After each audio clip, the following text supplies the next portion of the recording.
Kikulacho kiko kingoni mwako. Sasa hichi ni kitu ambacho moja kwa moja naona kwamba Kindege hajakifahamu. Endapo akikifahamu, basi sidhani kama ataendelea kufanya hayo yote ambayo anayafanya. Karibu kwenye uchambuzi wa siri zetu pendwa, ni kwenda kwa jina la Mtoto wa Ajabu.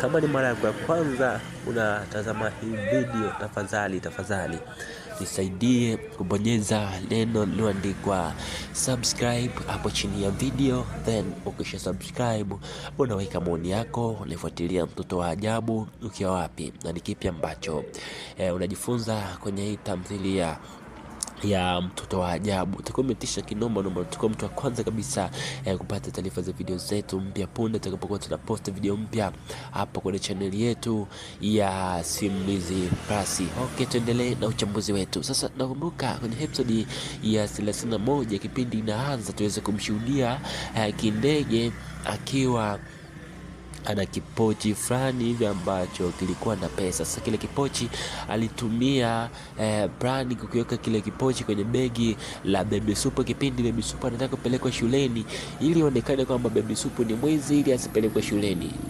Tutarudi kufanya uchambuzi kwenye hiyo scene, lakini moja kwa moja twende tukaiangazia hii scene ambayo imekuja kutikisa sana, hii scene ambayo inakwenda kumweka kwenye matatizo Kindege. Sasa kwa upande wa Kindege ameweza kumwambia kabisa kwamba ameweza kumwambia Jeni kile kitu ambacho kinamsumbua, kwa maana ni kitu ambacho kimemfanya Jeni ajiulize kwa kiasi kikubwa sana, why Kindege yuko hivi? Mbona ni mtu ambaye amepoa poa sana, ni kiasi kwamba yani yuko kama ni mtu ambaye anaumwa jino. Si unaelewa tena wale watu ambao unaikuta unaumwa jino, maumivu yale. Kwa hiyo hautaki kelele za namna yote, unajikuta tu unakuwa kimya, kwa maana unavyozidi kuongea ndo unavyozidi kusikia maumivu ama kupata maumivu ya jino. Sasa hicho ni kitu ambacho tunakiona kwa upande wa Kindege. Alijaribu kumuuliza, kwa upande wa Jeni alijaribu kumuuliza Kindege kwamba una shida gani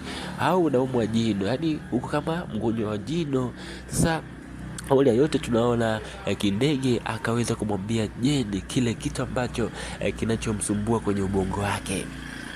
Akamwambia tusaidi kile kinachomsumbua kuhusiana na Baby Supu na vitimbu ambavyo ama mitego ambayo waga anamfanyia siku zote, waga anakuwa salama, anaonekana kwamba ni mtu ambaye yupo salama salimeni. Sasa hichi ni kitu ambacho kina stress, anashindwa. Yani tunaona kama raundi hii, yani yeye ndo amekuja kuonekana mbaya, yani Beni amekuja kumuona Kindege kwamba ndo mbaya, kwa maana imeonekana dhahiri kabisa kwamba pale kwenye kile kipochi alikuwa amemsigizia, yani yeye ndo alikuwa amekiweka kile kipochi kwenye begi na Baby Supu.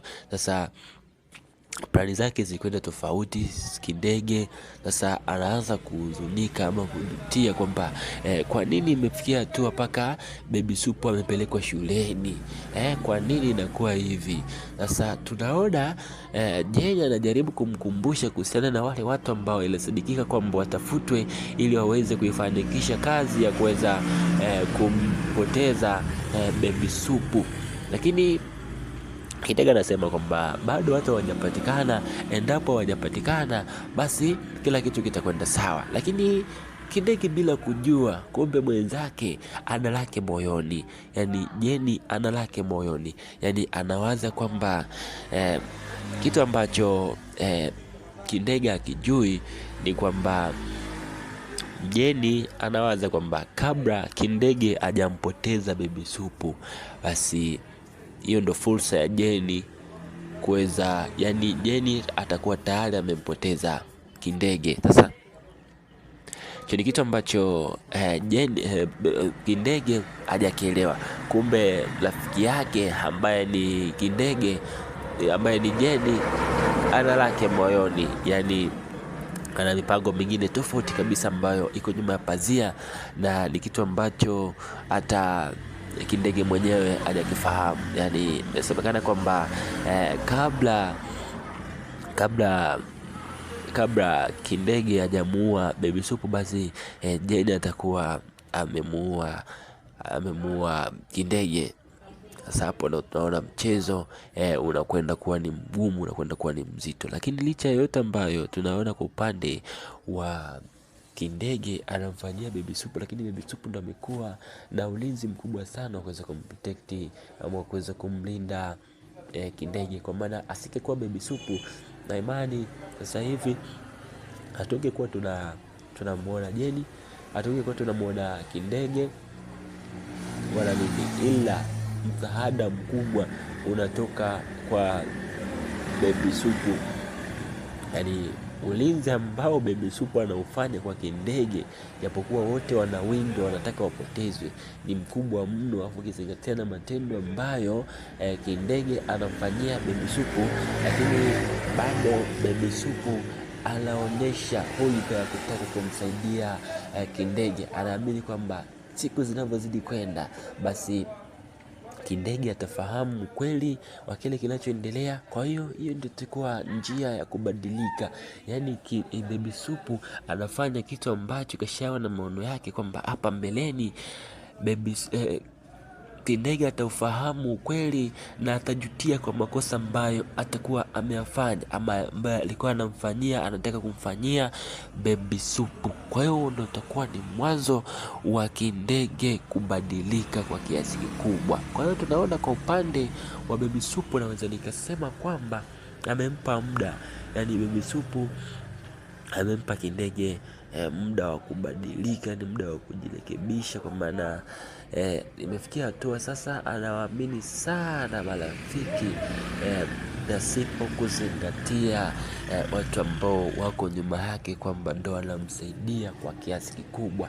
Bwana, huu ulikuwa ni uchambuzi tu wa Kilezi Yetu Pendwa inayokwenda kwa jina la Mtoto wa Ajabu. Kama hujaangalia episode ya kwanza, hakikisha unatembelea hapa YouTube kwenye channel ya New Baby Supu TV ili uweze kuangalia episode ya kwanza mpaka episode ya 31 zinapatikana hapa YouTube kwenye channel ya New Baby Supu TV.